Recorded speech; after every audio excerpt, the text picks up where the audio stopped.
আমরা সরকারকে আহ্বান জানাবো যাতে অতি দ্রুত ইন্টারন্যাশনাল পুলিশের মাধ্যমে এদেরকে দেশে এনে শুধুমাত্র খুনি হাসিনা এবং যারা তাকে খুনি হাসিনা বানাইছিল এই প্রত্যেকটা কুলাঙ্গা প্রত্যেকটা খুনিকে বাংলাদেশে এনে যাতে করে জনতার চোখের সামনে ফাঁসিতে কার্যকর হয় সেই আহ্বান জানাবো আমরা সরকার। এই রায়কে ঘিরে দেশব্যাপী নাশকতার সন্দেহ সংখ্যা প্রকাশ করেছেন প্রশাসন, আপনারা কি এর জন্য প্রস্তুত?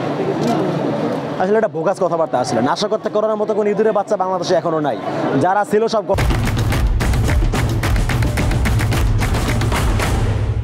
করতে আছে এখনো। যদি গর্ত থেকে বের হওয়ার চেষ্টা করে আমরা ডাকসুর নেতৃত্বে সারা বাংলাদেশের ছাত্র জনতা ক্রিকেট খেলার ব্যাট এবং স্টাম্প নিয়ে প্রস্তুত আছে, কিন্তু বল নাই। যদি কেউ মনে করে যে আমি বল হব সে আসতে পারে, তাকে আমরা সেভাবে ট্যাকেল করবো। এই নাশকতা করার মতো কোনো হেডম কারো বাবার ব্যাটার নাই, যাদের ছিল যারা করতে পারতো চিহ্নিত অপরাধী সব দিল্লি পালায় গেছে, বিভিন্ন জায়গায় পালায় গেছে। যারা ওখান থেকে এখন উস্কানি দিচ্ছে এদের উস্কানিতে পরে মাঝে মাঝে দুইটা বিচ্ছিন্ন ঘটনা ঘটে, তাদের সেভাবে সাইজ করা হয়। এরকম সাইজ হওয়ার মতো সাহস আমার মনে হয় না কারো এখনো আছে, সুতরাং এটা হবে না, এটা হওয়ার কোনো সম্ভাবনা নাই। আপনার পণ্ডিতে আমাদের যে সমস্ত বাইদেরকে পুলিশ সেনাবাহিনীর অফিসাররা পিটিয়েছে তাদেরকে চিহ্নিত করে বিচার আদালতে দাবি জানাই। আমরা দেখেছি যে জুলাইতে কিন্তু হাসিনা একা এগুলো করতে পারতো না। হাসিনাকে তারা হাসিনা বানাইছিল, এই হাসিনার পুলিশ, হাসিনার র্যাব, হাসিনা সেনাবাহিনী এরা কিন্তু এখনো বিচারের মুখোমুখি হয় নাই।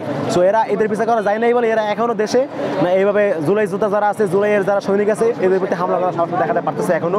এই জন্য আমরা সরকারকে আহ্বান করবো অতি দ্রুত যে সমস্ত পুলিশ সেনাবাহিনী অফিসাররা জুলাইতে যে হামলায় জড়িত ছিল এদেরকে চিহ্নিত করে বিচারতে নিয়ে আসুন, এবং যারা হচ্ছে দেশপ্রেমিক পুলিশ তাদেরকে রাখুন, যারা দেশপ্রেমিক সেনাবাহিনী আছে তাদেরকে রাখুন, যারা দিল্লি দ্বারা গাইডেড, যারা দিল্লির এজেন্ডা বাস্তবায়ন করাকে প্রদান করতে হবে বলে মনে করে এদেরকে ছাঁটাই করা হোক দ্রুত। রায় তো হয়েছে প্রত্যাশায় বাস্তবায়ন হওয়ার জন্য, দ্রুত বাস্তবায়ন হয়।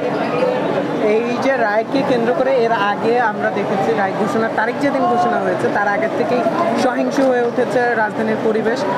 আজকে রায় ঘোষণা হলো, কি মনে হয় এরপরে কি আরো? দেখেন, সহিংসতা করার মতো কোনো ইঁদুরের বাচ্চা এখনো পর্যন্ত বাইরে নাই, যারা ছিল সব গর্তে আছে। গর্ত থেকে বের হইলে আমরা ছাত্র জনতা ক্রিকেট খেলার ব্যাট স্টাম্প নিয়ে বসে আছি, বল নাই। কেউ যদি মনে করে বল হইতে চায় সে আসতে পারে, আমরা সেও ট্যাকেল করবো।